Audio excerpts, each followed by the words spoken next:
Sa mga nagtatago ng tago or TNT, hirap po talaga ng buhay na ganyan. Kahit na saang bansa ho kayo, sa Estados Unidos, kung ang buhay nyo ay TNT, nag-aakalang kayo'y maging lehitimo or eventually immigrant to being a citizen, kahit ibang bansa ho yan eh, isa lang hong proseso. It doesn't pay to be a TNT. Tago ng tago. Wala kang, hindi ba, lihitimong iyong pananatili sa lugar. Ito ho, 2012, TNT na ho siya sa Italy. Sinerte naman siya, 2015, nakakuha siya ng employer at dokumentong legal kasi may posisyon sa gobyerno ng Italy.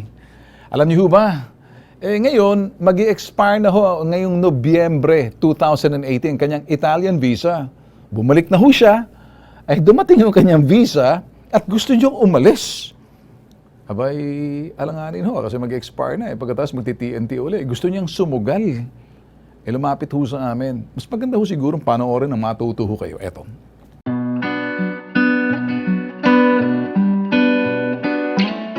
Kasi sir, nung nag-abroad ako sa Italy, Okay.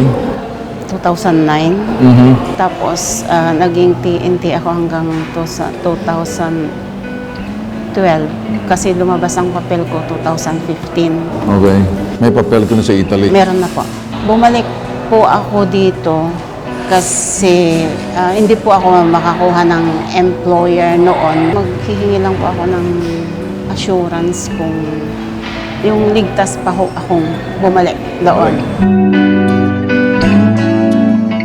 Ang hirap po bumalik ng Italy kahit na meron kayong sinasabing working visa if you don't have any employer na nag-aantay.